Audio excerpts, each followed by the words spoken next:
राज और आप देख रहे हैं न्यूज 24। माननीय प्रधानमंत्री नरेंद्र मोदी तीसरे कार्यकाल में आ चुके हैं और जिस तरह से जोरों शोरों से वो देश की विकसित भारत का सपना देख रहे हैं और उसे पूरा करने के लिए लग गए हैं, वो कहीं ना कहीं एक राजनेता की झलक को दर्शाता है। इसी बीच इटली में G7 शिखर सम्मेलन का आयोजन रखा गया था, जिसमें माननीय प्रधानमंत्री नरेंद्र मोदी वहां गए और पूर्ण रूप से उन्होंने जैसे हमेशा बात किया है कि मैं सिर्फ भारत के संबंधों को नहीं बल्कि देश विदेश के संबंधों से भी ज्यादा व्यतीत करता हूं। जिस तरह से मेरा संबंध भारत के लोगों से है, वैसे मेरा संबंध विदेश के भी लोगों से उतना ही है। जितना मैं भारत के लोगों से प्रेम करता हूं, उतना ही मैं अन्य देशों के लोगों से भी प्रेम करता हूं और मेरा हर तरह से व्यवहार उनके साथ भी शालीनता रहता है। इसी बीच इटली के प्राइम मिनिस्टर जॉर्जिया मेलोनी ने फिर से माननीय प्रधानमंत्री नरेंद्र मोदी से मुलाकात की और जिस तरह से सोशल मीडिया का जमाना है, आए दिन मेलोनी और माननीय प्रधानमंत्री नरेंद्र मोदी की वीडियो काफी चर्चे में रहता है। कभी लोग उनका मीम्स बना करके मजाक बनाते हैं, क्योंकि आज के जो युवा वर्ग के लोग हैं या फिर आज की जो पीढ़ी है वो कहीं ना कहीं मीम्स और इस तरह की चीजें हमेशा देखते रहते हैं और उनका जो माइंड है वो इतना क्रिएटिव वे में है कि वो इस तरह से चीजों को दर्शाते हैं कि सामने वाले भी कभी हैरान रह जाते हैं। इसी बीच इटली में माननीय प्रधानमंत्री नरेंद्र मोदी गए शिखर सम्मेलन में आयोजित हुआ, तो वहां पे अपना प्रारूप दिखाए। तो आइए हम आपके बीच साझा करते हैं कि क्या कुछ हुआ वहां।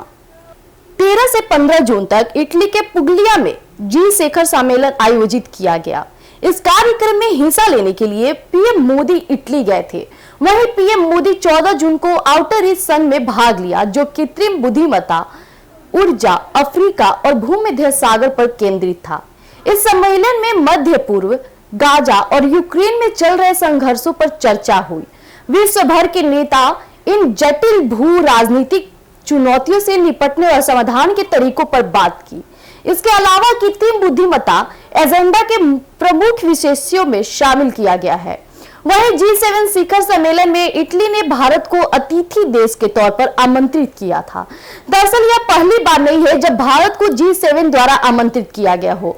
2019 से भारत को हर साल G7 में आमंत्रित किया जा रहा है और 2023 में जापान, 2022 में जर्मनी, 2021 में यूके और 2019 में फ्रांस ने भारत को आमंत्रित किया था। 2020 में अमेरिका ने भारत को आमंत्रित किया था, लेकिन कोविड-19 के कारण सम्मेलन रद्द कर दिया गया था।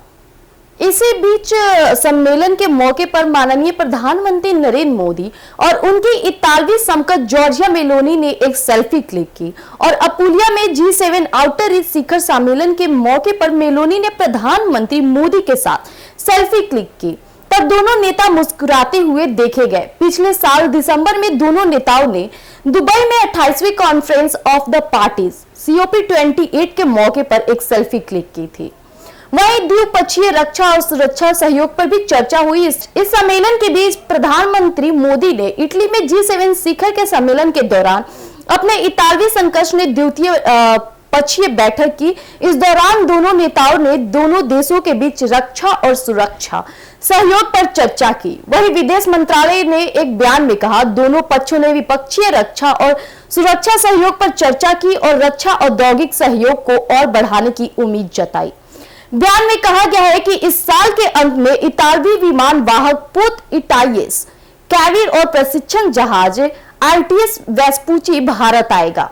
वहीं मेलोनी ने पीएम मोदी को उनके लगातार तीसरे कार्यकाल के लिए भी बधाई दी। इसके अलावा पीएम मोदी ने द्वितीय विश्व युद्ध के दौरान इतालवी अभियान में भारतीय सेना के योगदान को मान्यता देने के लिए इतालवी सरकार को धन्यवाद दिया।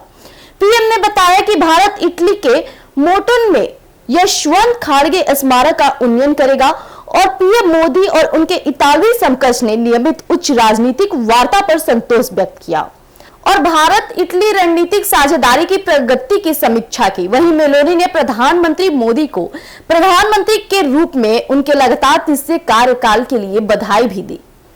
इस बार की G7 शिखर के सम्मेलन में क्या क्या हुआ, मैं आपके बीच ये भी जिक्र कर रही हूँ। जिस तरह से 13 से 15 जून तक पुगलिया में इस तरह की चीजें रखी गई, G7 शिखर सम्मेलन आयोजित किया गया। इसी बीच इस कार्यक्रम में हिस्सा लेने के लिए पीएम मोदी इटली गए थे, जिन्होंने भूमसागर जैसे ऐसे केंद्रित किया था। इसी बीच आपके बीच में साझा कर दूं कि जो भी कोविड-19 के बाद सम्मेलन रद्द कर दिया गया था, उसे भी लेकर के चर्चा की गई और देश और विदेश की तमाम रिलेशन और तमाम जो व्यापारी मुद्दाएं होती हैं उन पे विचार किया गया। तो जैसा कि अभी आपने सुना कि किस तरह से माननीय प्रधानमंत्री नरेंद्र मोदी इटली में जाकर के दोनों देशों के बीच रक्षा और सुरक्षा के ऊपर अपनी बातें व्यक्त की, वहीं उन्होंने भारत को लेकर के, भारत के संबंधों को लेकर के बात की। उसी बीच जॉर्जिया मेलोनी ने उन्हें उनके तीसरे कार्यकाल की बधाई दी।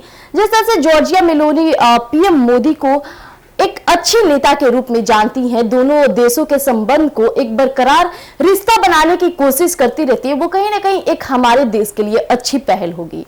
जिस तरह से भारत का संबंध अन्य देशों से बनता है, तो कहीं ना कहीं भारत का ही इसमें लाभ होगा और अन्य देशों का भी होगा।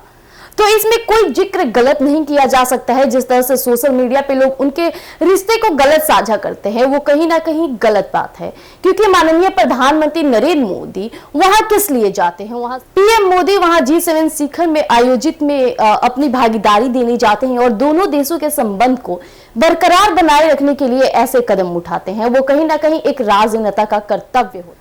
तो आज के लिए इतना ही। इसी तरह तमाम खबरों के साथ आप हमारे साथ जुड़े रहिए एक न्यूज़ 24 पर। अगर आप हमें YouTube चैनल पे देख रहे हैं तो हमारे YouTube चैनल को सब्सक्राइब कीजिए। फेसबुक पे देख रहे हैं तो हमारे फेसबुक पेज को फॉलो और लाइक कीजिए। धन्यवाद।